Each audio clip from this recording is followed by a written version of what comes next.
예, 모두 잘 지내셨죠? 예.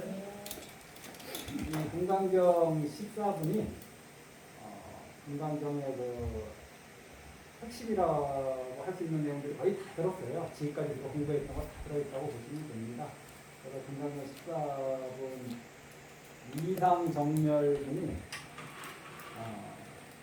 일체상을 여인 것을 증명되리다. 제불이라고 한다 하는 거기에다 아마 이 이름이 따왔을 겁니다.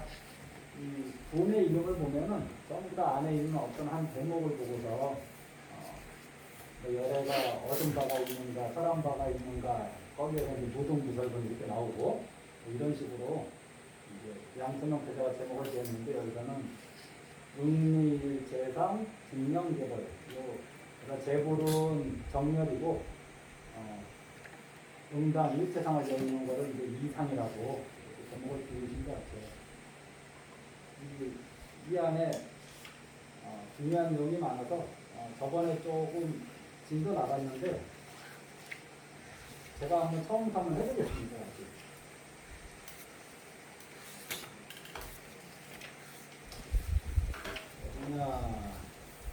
금강경 기억이 14분까지가 상권입니다.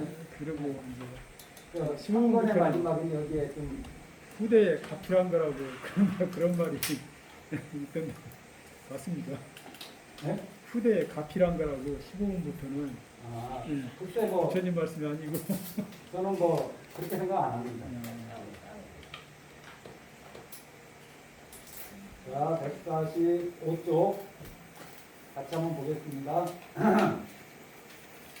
저번에 한 거니까 제가 좀 읽으면서 설명을 좀 할게요. 간단하게. 그때 수벌이가 이경을 설하심을 듣고 그 뜻을 깊이 깨달아 알고는 눈물을 흘리고 슬피 울면서 부처님께 가려웠습니다. 참으로 희유합니다. 세존이시여, 부처님께서 설하신 이와 같이 깊고 깊은 경전은 제가 옛날부터 지금까지 닦아 얻은 지혜의 눈으로는 일찍이 이와 같은 가르침은 듣지 못하였습니다. 한 장 넘어가고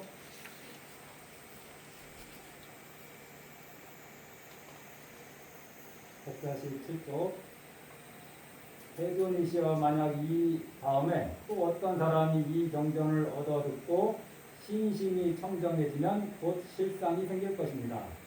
그리고 이 사람은 제일과는 희유한 공덕을 성취한 사실을 반드시 알아야 할 것입니다. 세존이시여, 이 실상이라는 것은 곧 실상이 아닙니다. 그러므로 여래께서 말씀하시기를 이름이 실상이다라고 하셨습니다. 여기서 이제 실상이 또 우리가 제법 실상이란 말을 많이 하는데 뭐 쉽게 우리가 요즘 말로 하면 존재의 본질이에요. 우리 이 존재의 본질이 무엇이냐? 그래서 이것은 대승불교이든 초기 불교이든 지금 우리 후대 사람들이 이렇게 시대를 나누어서 구분을 하지만은 그런 거 구분 없이 부처님이 깨달음을 얻으시거나 부처님이 깨달음을 얻기 전이거나 부처님이 태어나기 전이거나 부처님이 태어난 이후거나 그런 거하고 상관없이 이 존재의 본질은 재행무상이요, 재범무하여 일체계고다. 이것은 삼법인이라고 하는데 세 가지 법의 도장이라고 하는데 이것이 이제 존재의 본질이다 우리. 그리고 그것을 실상이라고 얘기합니다. 불교에서는 재행무상, 재범무와 일체계고 이것이 실상이다. 그러면 재행무상 모든 유의의 행은 이제 인위법이니까 재행은 항상함이 없어. 재법은 나라고 할 것이 없어. 일체가 계고야. 여기에서 우리가 배워야 할 게 뭐냐면은 머무를 만한 것이 하나도 없다. 집착할 만한 것이 하나도 없다. 그걸 우리가 배우는 거죠. 이 삼법인에서. 그래서 사람들하고 다툴 일도 없고 이 이치를 알면은 무엇을 욕심낼 일도 없고 기대하거나 바랄 일도 없고, 그럼 이렇게 해서 무상한 줄 알고 무아인 줄 알고 그 모두가 고통 불만족스러운지 알면 여기서 끝나야 되느냐? 부처님은 그렇게 마음의 안정을 찾는 데에서 멈추는 게 아니고 제가 하나 이 경전을 갖고 왔는데 그러한 마음 이런 재행무상 재법무와 일체계고라는 이 실상 제법 실상의 이치를 아는 사람들이 그럼 또 어떻게 살아야 되느냐? 길상경에 이런 말씀이 있어요. 한번 눈을 감고 한번 들어보세요. 어리석은 사람과 가까이 하지 않으며 지혜로운 사람과 가까이 하며 공경할 만한 사람을 공경하는 것, 분수에 알맞은 곳에 살고 지난날 공덕을 쌓아서 스스로 바른 서원을 세우는 것, 널리 많이 배우고 기술을 익히고 계율을 잘 지키며 의미 있는 대화를 나누는 것, 부모를 공양하고 아내와 자식을 돌보고 일이 혼란하지 않고 한결같은 것, 너그럽게 베풀고 바르게 살고 친구와 친척을 돕고 비난받지 않는 행동을 하는 것, 악행을 버리고 술을 삼가고 가르침을 행하며 부지런한 것, 존경하고 겸손하고 만족하고 감사하며 때맞추어 가르침을 듣는 것. 이 다음에는 몇 가지 말씀이 있는데 우리가 무주상이다, 공이다, 무아다 이러한 공부를 많이 하다 보면은 약간 침체에 빠질 수도 있습니다. 이것이 불교의 본질이다 이렇게 생각하고서 그러면 거기서 그냥 멈추는 거죠. 금강경에서도 거기서 멈추지 말고 무주상에서 멈추지 말고 일체상을 여의는 거에서 멈추지 말고 보시를 해라. 경전을 수지독송 위타인설 해라. 이러한 말씀을 하는 거잖아요. 그래서 제보시로는 절대로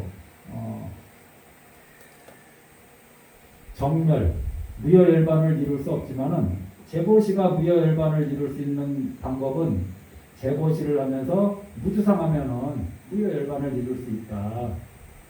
그것이 금강경을 금강경 전체나 사구계를 수지독송 하는 거하고 거의 같은 결과를 만들어내요.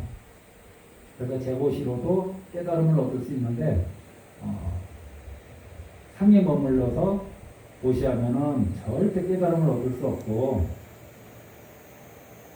이 무주상에 된다. 그래서 좀 어려운 말로 복불치보리 보리로는 복은 보리에 나갈 수 없다. 이능치보리 이렇게 해서 이제 좀 어려운 말이 있긴 있는데 제가 누누이 말씀드렸듯이 이 금강경에서 이 사구계를 독송하는 것이 왜 삼천대천세계를 칠고로 가득 채워서 보시하는 것보다 더 복이 많은가? 그거는 삼천대천세계를 칠고로 가득 채워서 보시하는 것은 아무리 해도 깨달음하고는 상관없는 가보를 불러오는 거고 이 사구계만이라도 수지독송 이타인사라는 것은 깨달음으로 나를 인도하기 때문에 이것이 복이 크다. 부처님의 경계에서 말씀하시는 거예요. 우리들 경계는 금강경 사구계를 독송하는 것보다 어디에 100만원 1억을 보시하면 더 눈이 번쩍 뜨여지지 않나요? 하지만은 금강경에 가서 지금 그렇지 않다. 마음자리는 머물지 말라 하고 이 내 몸 바깥에 있는 존재들과 살아가는 방법은 보시를 해라, 인욕을 해라, 이런 말씀으로 채워지는 거예요. 그래서 실상이 그런 거다. 그런 실상을 낼 것이다. 그러니까 이 경전에 보면은 이 사람은 신심이 청정해져서 즉생 실상, 생 이게 날생자거든요. 실상을 낼 것이다. 그러니까 실상이라는 것이 나기도 하는 거구나. 이렇게 생각하시지만은 또 제일 이제 즉비의 자리에서는 제가 여러 번 말씀드렸지만은 생도 없고 멸도 없다고 없는 자리 그 자리라고 했잖아요. 그러니까 여기에서 실상은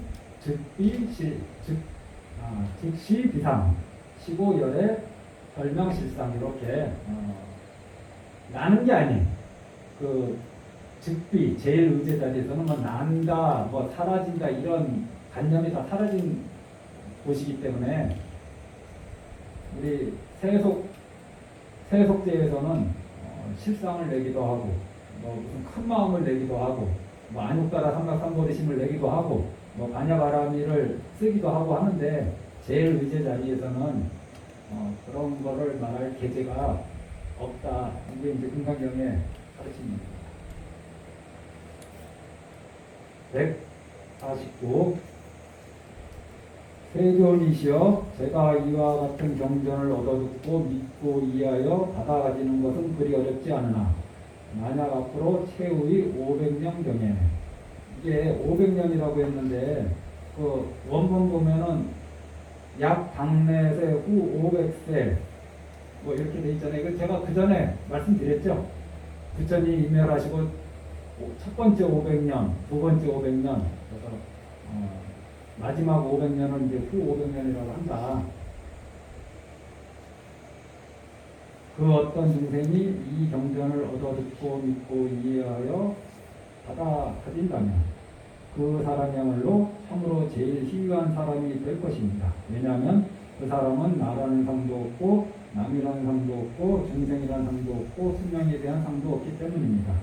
왜냐하면 나라는 상도 곧 상이 아니며 남이라는 상과 중생이라는 상과 수명에 대한 상과 곧 상도 곧 상이 아니기 때문입니다. 왜냐하면 일체의 상을 떠난 사람이 곧 부처님이기 때문입니다. 자, 원문 한번 보겠습니다. 149쪽 원문, 한문 원문으로 된데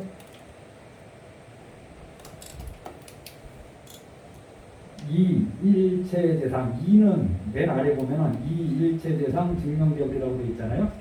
이게 이는 우리가 뭐 어디로 다른 데로 하면 이사한다 그러잖아요. 이게 벗어나고 떠나는 걸 여의는 걸 얘기하는데 일체재상을 여의는 것을 그 자리가 바로 재불이다. 그 자리가 바로 정멸의 자리다. 부처님을 이렇게 우리가 성불을 이렇게 해야 된다. 앞에서는 중생이 그럼 부처를 어떻게 봐야 되느냐? 30 이상이나 스미산만한 그런 외형으로 부처를 볼 것이 아니라 재상이 비상임을 보면은 그때서야 열애를 제대로 볼 수 있다 이렇게 알려줬다면은 여기서는 이제 일체상을 여의면은 바로 그 자리가 부처님의 자리다, 정멸의 자리다. 이제 우리가 이제 갈 길을 알려주신 거죠. 이 일체상이 무엇이냐? 지금까지는 뭐 아상, 인상, 중생상, 수자상, 법상, 비법상 이렇게 얘기했는데 6가지 상을 대표로 얘기했는데 이거 말고도 뭐 이름 붙이려면 여러 가지 상이 많이 있겠죠. 근데 제가 저번 시간에 말씀드렸듯이 이게 한 단계 업그레이드 된 게 지금까지는 무아상 해서 아상이 없다, 인상이 없다, 중생상이 없다, 수자상이 없다. 그러니까 마치 누가 다른 사람들한테는 다 있는데 이 수행자한테만은 꼭 아상이 없고 인상이 없고 이렇게 아상, 인상을 또 실체화했단 말이에요. 뭐가 있는 것처럼. 그런데 여기서는 아상도 곧 상이 아닌 줄 아는 것. 그래서 아상이 없는 거와 그 아상이 없다는 것을 또 아는 것. 이거를 합쳐서 두 가지를 합쳐서 일체상이라고 보시면 됩니다. 이게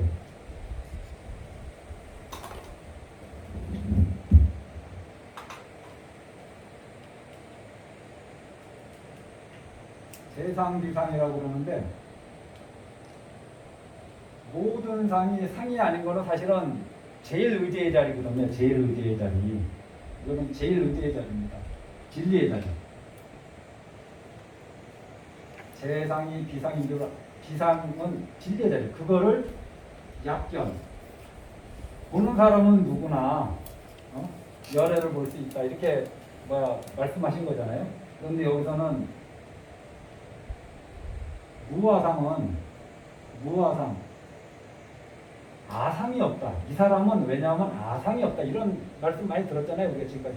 아상도 없고 인상도 없고 중생상도 없고 수자상도 없다 하는 거 보니까 꼭 뭐 아상이 진짜 아상이라는 그러한 나라는 관념이 실제로 있는데 그거를 꼭 없앤 것 같은 느낌이 든단 말이죠. 그래서 요것이 무아상의 자리를 좀 어려운 말로 우리가 아궁이라고 해요. 무아상의 자리를. 그러면 또 뭐가 있냐면 무아상인 줄 아는 그 지혜가 있는 거예요. 아상이 없다. 아상이 없다는 것을 아는 것. 이것이 있어요. 그래서 그거를 여기서는 아상 역시 비상이라고 이렇게 설명하신 겁니다. 그러니까 뉘앙스가 다른 거 아시겠죠? 아상이 없다와 아상 역시 상이 아니다. 그러니까 아상을 없애서 아상을 없애서 괴로움을 만들지 않는 거하고 이 아상 역시 상이 아니니까 당연히 머물지 않는 거하고는 전혀 다른 거예요. 수준이 달라진 겁니다. 그래서 그 다음에 나오는 내용은 우리가 흔히 덕궁이라고 얘기해요. 덕궁. 수준이 많이 지금 한 단계 업그레이드 된 거다. 이 사람은 아상이 없다. 왜냐하면 이 사람은 아상이 없기 때문이다. 이거하고 내가 그럼 아상을 털어냈구나 라고 하는 그 관념도 없는 거. 나는 아상이 없다.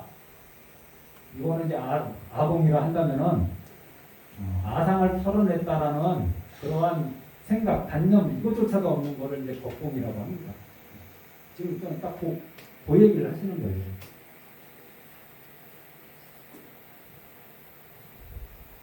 그래서 제일과는 희유공덕을 얻게 되는 거고, 그래서 이 두 가지를 합쳐서 일체상을 여의었다라는 말씀을 그래서 하시는 겁니다.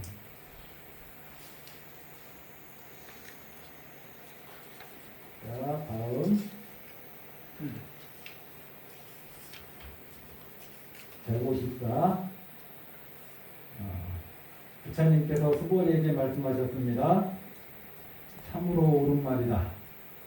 만약 또 어떤 사람이 이 경을 듣고 놀라지도 않고 겁내지도 않으며 두려워하지도 않는다면 반드시 알라. 이 사람도 대단히 희귀한 사람입니다. 왜냐하면 수고리야 열애가 말한 제일바라밀이란 곧 제일바라밀이 아니고 그 이름이 제일바라밀일 뿐이기 때문입니다. 이렇게 이제 제일바라밀 저번에 한번 말씀드렸듯이 이게 금강경에서 얘기하는 제일바라밀을 육바라밀의 첫 번째인 보시바라밀로 보셔도 되고, 그 다음에 제일은 으뜸가는 가장 높은 유일한은 아니죠. 으뜸가는 바라밀이라고 이렇게 보셔도 돼요. 아주 최상승의 바라밀. 그 무엇이 최상승의 바라밀이냐? 바라밀의 뜻이 저 언덕을 건너가는 거거든요. 정멸에 들어가는 거, 정멸. 무여열반에 들어가는 거거든요. 그러면은 앞에서 증명재불할 때 재불에 바라밀이 딱 배치된다면은 그럼 어떻게 하면 저 언덕에 건너가게 되느냐? 응리일체상. 일체상을 여의는 것이 저는 제 개인적으로는 이게 제일 바라밀이다. 금강경에서 얘기하는 단야바라밀이 결국 무엇이냐? 상에 머물지 말라는 거거든요. 어떤 상에도 머물지 말라. 그것이 보시바라밀이면 보시에 대한 관념에서 머물지 말라는 거고, 그래서 주는 거 없이 주고, 인욕바라밀은 참는 거 없이 참고, 계율은 지키는 거 없이 84,000 위까지 다 지키는 거. 정진은 악업을 꺾으려고 하지 않으면서 악업을 다 꺾어버리고, 선업을 늘리려고 하지 않으면서 온갖 선업을 다 짓는 거. 이것이 이제 저는 단야바라밀이라고 생각합니다. 그것이 무등무설본에서 그대로 내려온 거거든요. 얻은 바 없이 얻고 설한 바 없이 설하는 이 부처님의 경계. 그래서 보시한 바 없이 보시를 하고 일체 보시를 다 하고, 그 다음에 참는 바 없이 일체 모든 욕됨을 다 참아내는 거. 이것이 이제 그것이 어떤 어떤 뭐 인욕을 갖다 대든 보시를 갖다 대든 그것이 제일 바람일인데 무엇이 그러면 제일 바람일의 그 근본 그 바탕이냐 공통점이 무엇이냐 일체상을 여기었다는 거죠. 제가 수다원, 사담, 아람을 얘기하면서 이 일상, 무상이라고 했는데 이 네 가지 성자로 이렇게 세속제에서는 명확하게 구분되는데 이분들에게는 동일한 관념이 있어. 그게 무엇이냐? 수다원은 내가 수다원이라는 생각이 없고 사담은 내가 사담이라는 생각이 없어요. 그러면서 사담으로서 해야 될 걸 다 하는 거예요. 사담으로서 수행해야 될 거를 다 하고 아람으로 나아가는 거죠. 아라는 내가 아라한도를 얻었다라는 관념이 없는 거잖아요. 그래서 이 네 가지 성자가 동일한 관념이 있는데 그 동일한 관념이 뭐냐? 무상. 어떤 관념도 없다. 이거랑 여기에서 보시에도 보시했다는 관념이 없으면 그게 무주상 보시고 계를 지킨다는 관념 없이 부처님이 말씀하신 계뿐만 아니라 84,000 위까지 다 지켜내시니 이것이 무주상 집이고 그 어떤 곤욕과 몸이 갈갈이 찢어지는 고통이 와도 참는 바 없이 참아내시니 이것이 인욕바람일이죠. 금강경에서 말씀하신 것. 그러면 이 공적 6가지 바람일로 세관법에서는 나누어서 설명했는데 여기에 공통된 하나의 동일한 관념이 있어. 그 관념이 무엇이냐? 보시했는데 뭐뭐 했다는 생각이 없다. 인욕했는데 인욕했다는 관념이 없다. 결국 전부 다 일체 어떤 관념도 없다라는 것이 앞에 얘기한 그거하고 좀 비슷한 느낌으로 받아들이셔도 이해하는데 지장이 없을 것이다. 그래서 제일 바람일은 이게 세관법에서는 세속제에서는 제일 바람일이 있죠. 웃든 가는 바람일 일체상을 여의는 거. 하지만 정말 일체상이 다 떨어진 그 즉비의 자리, 제일 의제의 자리에서는 이것이 제일 바람일이다 라고 꼭 집어서 이것이 제일 바람일이다 라고 할 만한 것이 또 없어요. 제가 이 비유가 적당한지는 모르는데 밖에 지금이 여름, 완전히 더운 이제 여름이잖아요. 요즘 이제 수그러들긴 들었는데 온 천하가 여름인데 저 계곡에 있는 사람은 이것이 여름의 특징이구나 라고 이렇게 느끼실 거고 바다에 있는 사람은 이것이 여름의 특징이구나 라고 하나씩 다 갖고 와서 이것만이 여름의 특징이다 라고 얘기하는 거하고 똑같다. 하지만은 전체가 다 여름일 때는 무엇 하나를 찍어서 이것만이 여름이다 라고 하지 않는 거죠. 그래서 세속제에서는 맞죠? 계곡에 발 담그고 있으면은 그것이 여름이죠. 세속제에서는. 하지만은 제1의제 와서는 그것만이 여름이다라고 얘기하는 거는 이치에 안 맞아요. 그냥 우리가 그냥 이름을 붙이자니 그걸 그냥 여름이라 하고 바다에서 온 사람이 얘기하면 그것도 세속제에서는 여름이죠. 하지만은 이 제1의제 자리에서는 여름이다 여름이라는 그 관념이 안 생겨요. 제 비유가 적절한지는 모르겠는데 아무튼 이 존재나 우주 모든 것이 다 이치가 있는데 이치가 이렇게 꽉 찼는데 그래서 눈을 뜨면은 반야가 되는 거고 눈을 뜨지 못하면은 무명이 되는 건데 눈을 뜬다고 해서 없던 반야가 생기는 게 아니고 눈을 감는다고 해서 있던 반야가 사라지는 거 아니거든요. 그는 그대로 있는데 눈을 뜬 자만 볼 수 있는 거죠. 온 천하가 반야바람일로 가득 차 있고 온 천하가 복지의 일로 가득 차 있는데 복지 있는 사람도 있고 그 가운데 복을 크게 짓는 사람도 있고 복을 작게 짓는 사람도 있고 복을 안 짓고 업을 짓는 사람도 있는 거죠. 말이 약간 3,000% 빠지려고 하네. 어찌됐든 이 제일 바람일은 으뜸 가는 바람일이란 무엇이 그러면 으뜸 가는 바람일이냐? 첫 번째로 가는 바람일이냐? 일체상을 여의는 것이 제일 으뜸 가는 일이다. 이것이 가장 희유한 공덕을 불러내는 것이다. 제일 희유한 공덕이란 무엇일까요? 무여열반입니다. 다른 게 아니고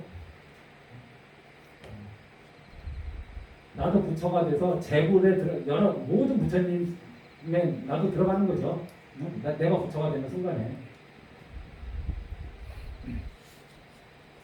자, 여기까지는 이제 했고 그 다음에 이제 갑자기 뜬금없이 인욕바람일이 나오는데 이 일체 이 금강경에 보면 어떤 법문을 하시고 나서 예를 많이 드시잖아요. 근데 그 예를 앞에 법문을 잘 이해하면은 그 법문을 우리가 어떤 스님도 법문하다가 예를 드는 거는 그 법문을 좀 더 자세히 설명하기 위해서 예를 드는 거 아닌가요? 그런데 이 금강경에 대한 이해가 저도 옛날에는 몰랐어요. 갑자기 뭐 승리산원한가는 그런 비유를 들까? 왜 갑자기 뭐 인욕선인 웅리일체상하다가 왜 이럴까 생각했는데 제 작은 견해로는 일체상할 때 그 상이 이제 간념이잖아요. 나라는 간념, 나는 괜찮은 사람이라는 간념, 이런 여러 가지 간념이 있는데 언제 이 간념이 유독 두드러지게 드러나느냐? 내가 즐거울 때, 즐거운 경계가 닥쳐왔을 때, 이 간념이 좀 두드러지게 드러나고, 내가 되게 힘들 때, 그 중에서 좀 모욕을 받고, 업신여김을 받고, 격려를 받았을 때, 아상이 극도로 드러나지 않는가. 겉으로는 평온할지 몰라도 속으로는 부글부글 끓는 거죠. 그래서 이 좋은 경계가 왔을 때도 아상이 뚜렷하게 드러나고 잘난 척하느라고 좀 뿌듯해하느라고 나쁜 경계가 나타났을 때 특히 그 가운데 나를 굉장히 업신여기고 모멸감 주고 또는 큰 고통을 줬을 때 아상이 두드러지게 나타난다. 근데 제 인생 경험을 생각해 봤을 때 좋은 경계에서 나타나는 아상보다는 좋지 않은 경계에서 나타나는 아상이 훨씬 더 강력한 것 같아요. 이제 좋은 경계에서 나타나는 건 나를 조금 이렇게 뽐내는 선에서 멈추지만은 좋지 않은 경계에서 나타나는 아상은 자기를 또 보호하려는 그런 마음이 작동하는 것 같더라고요. 제 자신을 봤을 때 자기가 무너져 내리는 거잖아요. 누가 나를 경멸하고 업신여기고 나를 함부로 하고 나를 존중하지 않으면은 내가 이런 무너져 내리는 느낌이 들잖아요. 그럴 때 그거를 거부하는 그 꿈틀거림이 저는 아상이라고 봅니다. 이 인간계에서. 그러면 그냥 주저앉아야 되느냐? 꿈틀거리지도 말고 주저앉아야 되느냐? 그 사람의 경멸에 의해서 주저앉을 자리도 아니고 일어설 자리도 아닌 거죠, 사실은. 그런데 내가 주저앉는 거죠. 타격을 받고서. 그래서 인욕바람이라 이제 일체상을 여인 것이 증명개불인데, 그러면 일체상을 여인 것 중에 가장 강력한 비유가 아마 이 비유가 아닐까 싶습니다. 모든 간념을 벗어나면 재불이 될 수 있어. 그러면 그 간념 가운데 내 몸을 갈갈이 찢어냈을 때 상대방에 대한 원한과 증오심이 이게 이제 아상의 발동인데, 거기에서 일체상을 여의었기 때문에 상대방에 대해서 증오하고 원망하는 마음이 없다. 여기에서 우리가 이제 하나 공부할 것이, 그러면 이렇게 여업하게 수행하는데도 고통의 가보가 이렇게 닥치고 괴로움은 사라지지 않는 거구나. 이런 의문이 많이 들거든요. 일상 신행생활 할 때도 참 열심히 신행생활 하는데 삶이 나아지지 않고 또 괴로운 일이 계속 생기고 나를 괴롭히는 사람 생기고 나를 업신여기는 사람 생기고 그래서 여기서부터 쭉 해서 저기 능정업장문까지 이 인욕을 얘기하시면서 쭉 내면의 얘기가 이어진다라고 보시고 한번 읽어보겠습니다. 157쪽 이렇게 열심히 수행하는데도 고통을 받는구나. 이게 수행하는 의의가 뭐가 있겠나 이런 회의가 될 때가 있거든요. 이렇게 내가 기도 열심히 했는데 우리 집이 무너졌네요. 사업이 망한 분들이 있거든요. 내가 저런 고시를 얼마나 많이 했는데 기업이 무너지는 경우도 있잖아요. 공장이 문을 닫고 가게가 문을 닫고 이 부처님의 전생처럼 이렇게 남을 일체 해보지 않고 자유로운 마음으로 인욕을 닦는 분인데 뜬금없이 누가 나타나서 가리왕이라는 존재가 나타나서 온몸을 갈갈이 찢어내거든요. 그거나 내가 절에 열심히 다니고 스님들께 잘하고 나라는 상을 좀 드러내지 않으려고 나름 애쓰고 도시도 많이 하고 봉사도 많이 했어. 그런데 우리 집이 망했어. 이런 분들 많이 있습니다. 이 사바세계에. 그랬을 때 내가 지금까지 뭐 한 거지? 내가 지금까지 뭐 한 거냐? 이런 생각에 빠져들지 않을 수 없죠.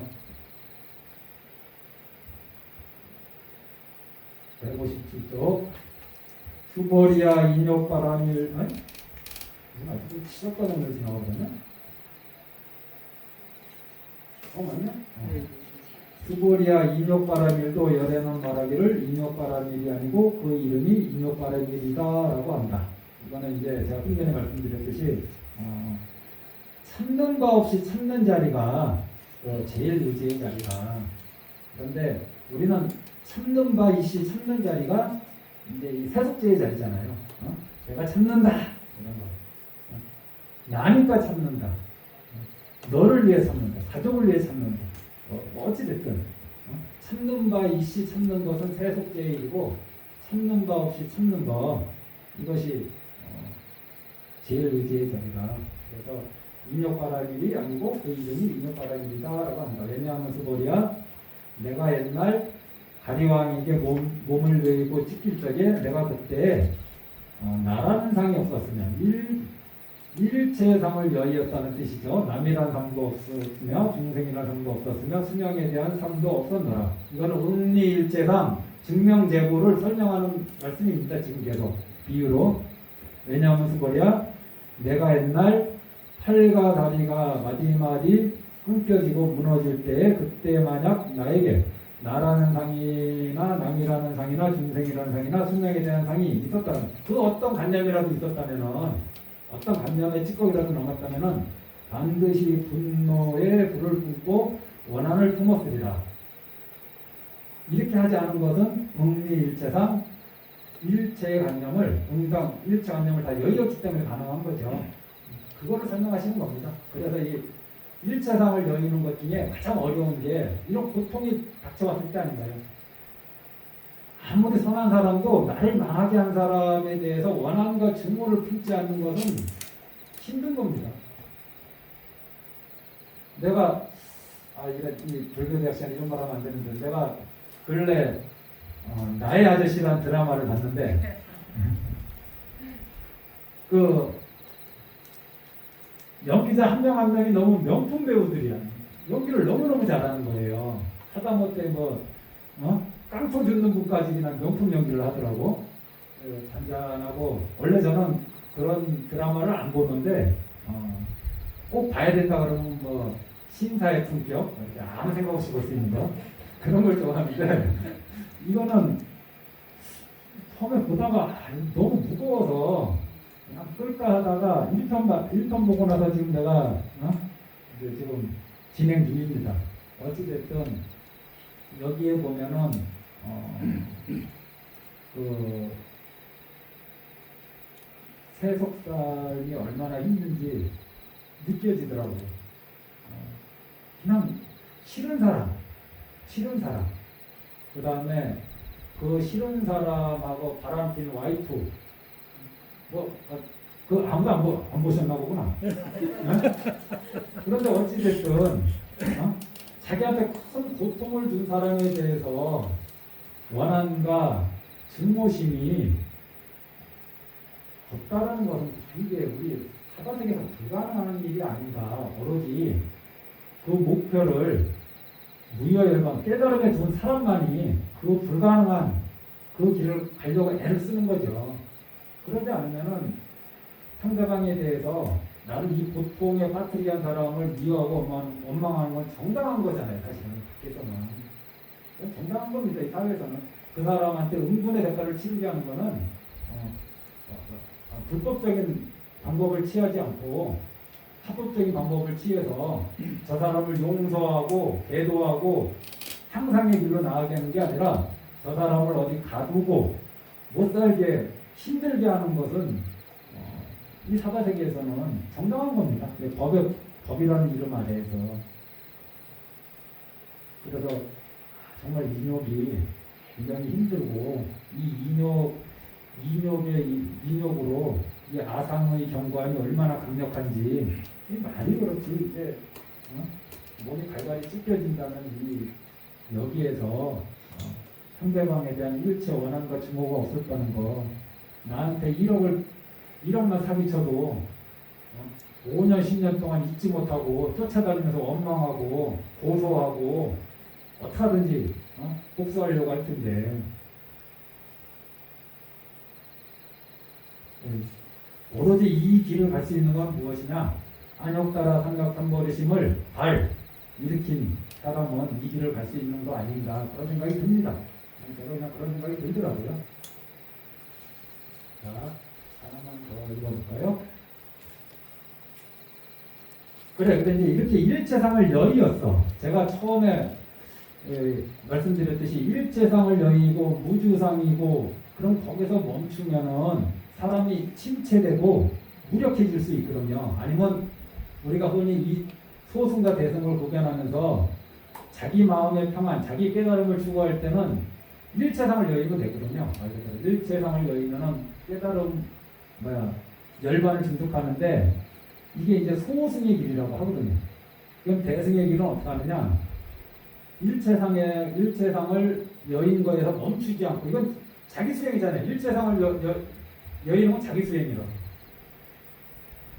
그런데 여기서 멈추는 게 아니라 내 몸 바깥에 있는 존재들과 어떻게 살아갈 것인가, 어떤 마음으로 살아가고 어떤 말을 하면서 살아가고 어떤 행동을 하면서 살아갈 것인가를 그 길을 가라고 하는 게 보살의 길이거든요.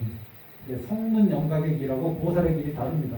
성문 영각의 길은 고요한 곳에서 한정처, 아라냐 이런 데서 세상의 경계를 의도적으로 끊어내고 안 보고 안 듣고 그러면서 자기 마음의 고요를 찾으면은 깨달음에 가까이 갈 수 있죠.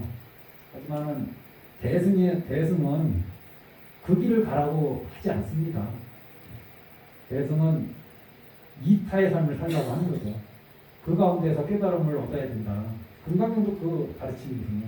무주상만 가르치면은 고요, 정멸, 접정, 이것만 말씀하시면 되는데 그 뒤에 항상 도시해라, 인욕해라, 뭐해라, 수지독성만 하면 될 텐데 자기 깨달음만을 위해서는 수지독성만 하면 되죠. 내가 마음 편안하고 내가 깨달음 길을 가려면. 그런데 거기서 멈추지 않고 뭘 하라 그러니까 이타 인사를 하라고 하잖아요.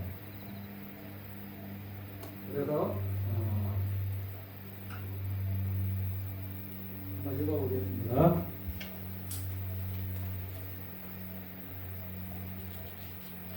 160 수보리아 또 기억해보니 열애가 과거에 500생 동안 인욕선인이 되었을 때가 있었노라.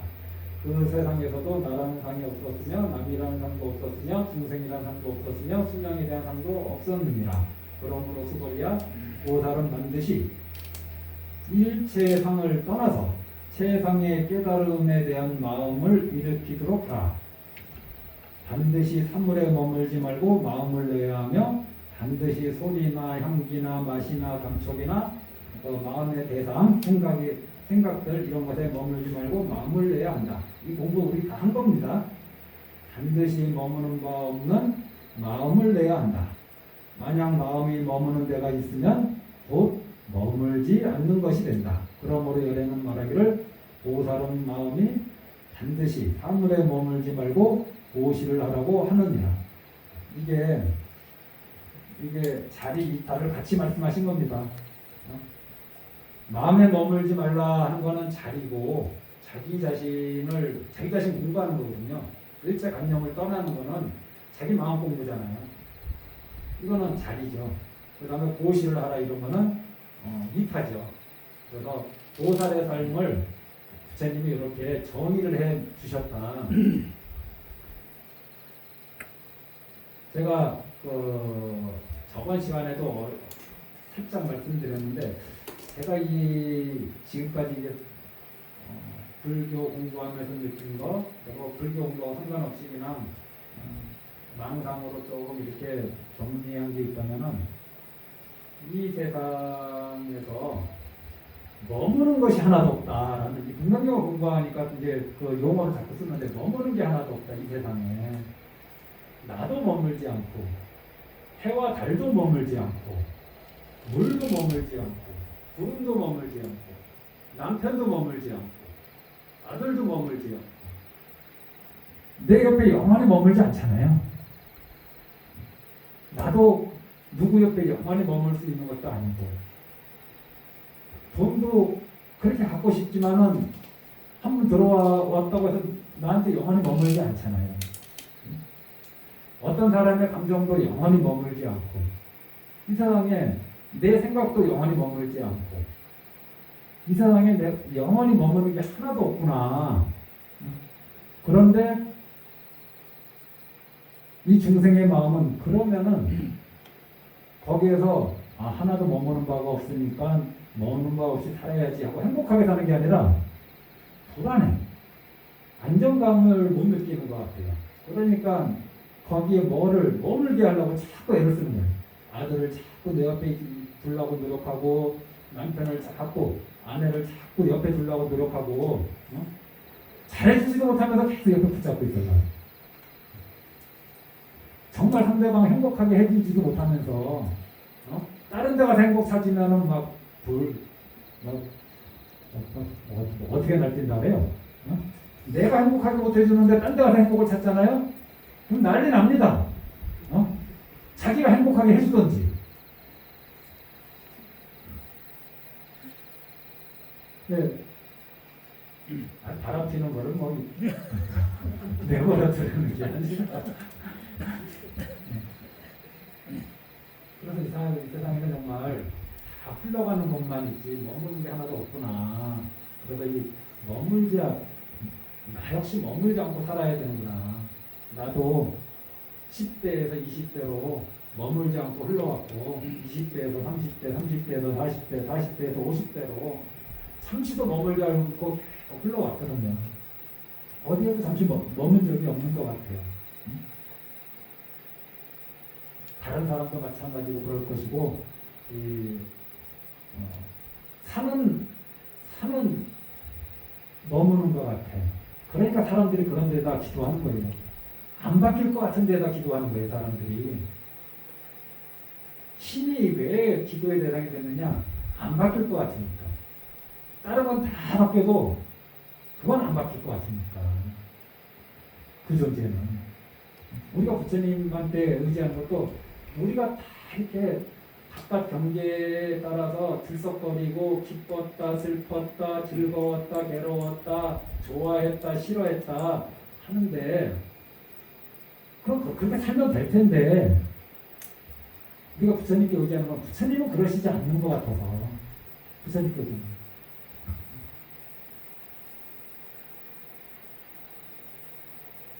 그래서 모든 것이 머물지 않는 삶 속에서 머물게 하려고 내가 애를 쓰면 쓸수록 괴로움이 늘어날까요? 줄어들까요? 늘어납니다. 내 옆에 머물게 하려고 하면 할수록 싸움만 생기고 괴로움이 많이 늘어날 겁니다. 나도 흘러가고 그이도 흘러가고 저 사람도 흘러가고 그냥 무상하게 변해가는 거죠. 그 삶 속에서 그러면 두 손 놓고 있어야 되느냐? 아니죠. 아까 제가 이 집산경에서 말씀드렸듯이 이게 흐름 속에서 나라고 할 것이 없다. 공예 공부를 너무 열심히 하면서 저도 한때 공예 공부를 너무 열심히 살려다 보면은 뭐 잘할 필요도 없고 잘못할 필요도 없고 내가 굳이 이거 나라고 할 것도 없고 나라고 할 것도 없는데 뭐 선행을 한다고 해서 선행을 짓는 자도 없고 선행을 받는 자도 없고 뭐 하는 거지 내가 지금? 그럼 막 지금 보면 유치한 생각 같지만은 정말 이게 그 생각이 한쪽에 딱 꼽히니까 그냥 아무것도 안 하는 그런 상태가 되기도 하더라고요. 부처님은 그렇게 해요. 나라고 할 것이 없어. 그러한 공부를 한 사람들은 이렇게 살으라고 하잖아요. 어리석은 사람과 가까이 하지 말라고 하잖아요. 지혜로운 사람과 가까이 하라고. 어리석은 사람, 지혜로운 사람을 구별하지 말라는 게 부처님 가르침인데 부처님이 이렇게 말씀하세요. 공경할 만한 사람을 공경하라고. 공경할 만한 사람도 저 나라고 할 것이 없는 존재 아니야. 저 공인데 뭐 이렇게 보는 게 아니라 나라고 할 것이 없더라도 무아상이라 하더라도 공이라 하더라도 분수에 알맞은 곳에 살고 널리 많이 배우고 기술을 익히고 계율을 잘 지키라고 이렇게 말씀하십니다. 쉬었다 하죠.